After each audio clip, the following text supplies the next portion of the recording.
लुधियाना के सुनील और उसकी बीवी रीटा एक अच्छे और संपन्न परिवार से ताल्लुक रखते थे। एक दिन रीटा की भाभी उसके घर आती है।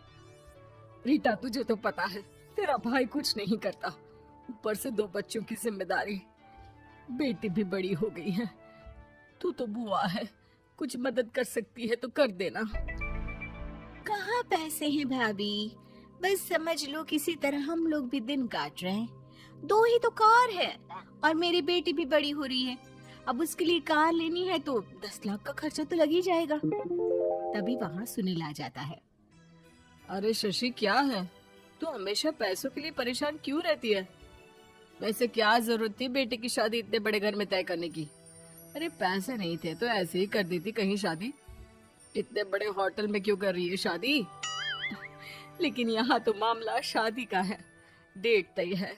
दरअसल तेरे भतीजे के पीएफ के पैसे आने हैं, पर उसमें देर हो रही है। जैसे ही पैसे आ जाएंगे मैं तेरे अकाउंट में डलवा दूंगी। ठीक है, हम लोग सोचकर बताएंगे। तभी वहाँ भतीजा आ जाता है। फूफा जी, आप लोग ही मदद कर सकते हैं, वरना तो कैसे काम होगा समझ में ही नहीं आ रहा। मैं वादा करता हूँ जैसे ही पैसे आ जाएंगे मैं आप लोगों को वापस कर दूंगा। हाँ भाई, ठीक है। अब देख भाई, हमारे लड़के तो सारा दिन घर पर पड़े रहते हैं, ना कमाते हैं ना कुछ कमाने की इच्छा रखते हैं। लेकिन चल, ये ले, कितने पैसे चाहिए? जी 4 लाख रुपए। ठीक है, लेकिन पैसे ध्यान से वक्त पर वापस लौटा देना। सुनील मुसीबत के वक्त बीवी के भतीजे की मदद तो कर देता है, लेकिन उन लोगों के जाने के बाद देख ले रीटा, तेरे मायके वालों ने मांगा तो दे दिया, वरना इन लोगों का मुझे कोई भरोसा नहीं है। अरे क्यों भरोसा नहीं है? इससे पहले तो कभी इन लोगों ने आपसे मदद भी नहीं ली। हाँ, ली तो नहीं, लेकिन पैसे की किल्लत ही रहती है ना इन लोगों के पास। अरे ठीक है ना, नहीं लौटा पाए तो भतीजे के ससुराल से निकाल देंगे। सुना है बड़े घर में शादी हो रही है। सुनील और रीटा पैसे तो दे देते हैं, लेकिन अगले रोज ही। हाँ भाई साले साहब, क्या हाल है? ठीक हूँ जीजा जी। क्या बात है, सालों बाद आपका फोन, जरूर कोई बात होगी, बताइए ना। अरे वो तेरी बड़ी भाभी आई थी, बेटी की शादी कर रही है ना, तो पैसे लेने के लिए मैंने दे दिए 4 लाख। सोचा भाई किसी गरीब की बेटी की शादी हो रही है, पुण्य मिल जाएगा। अच्छा किया जीजा जी, उनका बेटा बहुत मेहनती है, जल्द ही लौटा भी देगा। वहीं रीटा भी फोन करके हर किसी को पैसे देने की बात करती है। रीटा की भाभी शशि के पास उसके भाई का फोन आता है। तूने सुनील से पैसा लिया है क्या? नहीं भाई, सिर्फ बात की है, बोल तो रहा है कि दे देगा। वो लोग मदद करने वालों में से नहीं है, और मदद कर भी दे लेकिन समाज में गा गा कर हालत बुरी कर देते हैं। अब गाने दीजिए ना भाई, मैं क्या कर सकती हूँ, मेरे पास कोई ऑप्शन भी तो नहीं है। बेटी की अगले हफ्ते शादी जो है। शशि की बेटी की शादी हो जाती है, लेकिन शादी के 1 महीने बाद ही सुनील का फोन भतीजे के पास आता है। हाँ भाई, शादी तो हो गई हम लोगों की दुआ से। अब देख, ऐसा ही फायदा होता है पैसे वाले रिश्तेदार हो तो। तेरे वक्त पर हम कैसे खड़े हो गए थे, लेकिन अब पैसा लौटा दे भाई। जी, मैंने पीएफ के लिए अप्लाई कर दिया था, उसकी नोटिफिकेशंस मैं आपको भी भेज देता हूँ। मुझे लगता है 10 दिन में पैसे आ जाना चाहिए। जैसे ही पैसा आएगा मैं आपके अकाउंट में डाल दूंगा।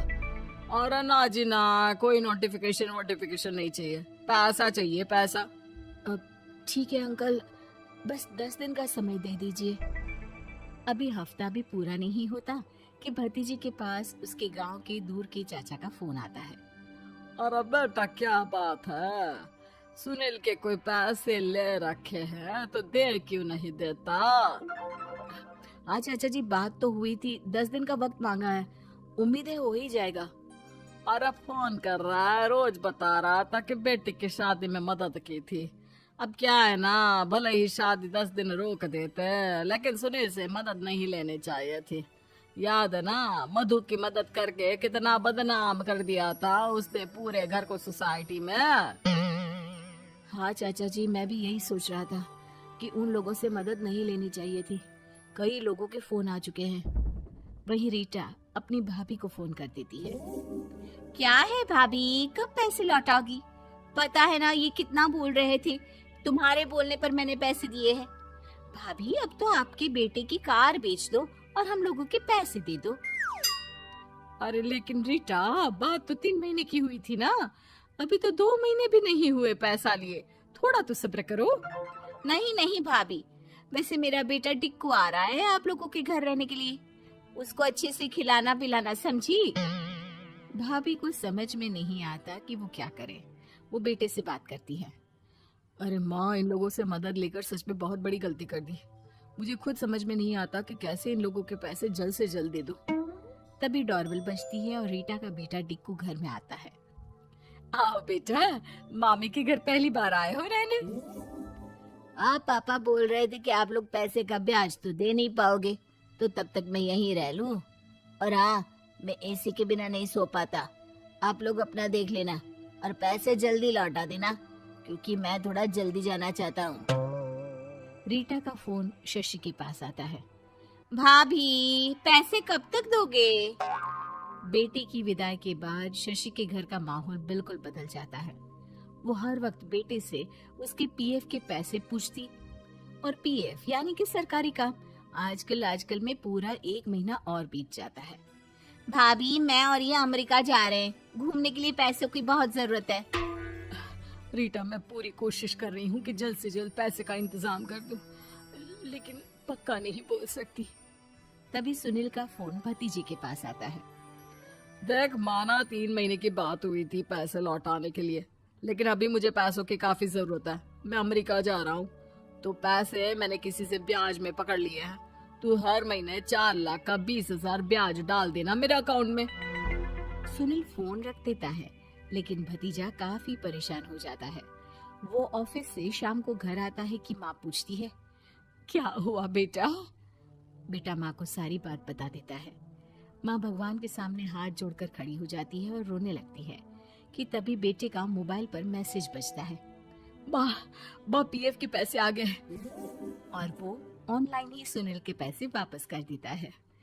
भला हो भगवान का। लेकिन आज एक बात तो समझ में आ गई, मदद हमेशा उन लोगों से लो जो मदद के बदले आपसे मदद में दी गई रकम ही वापस लें, ना कि समाज में आपकी इज्जत।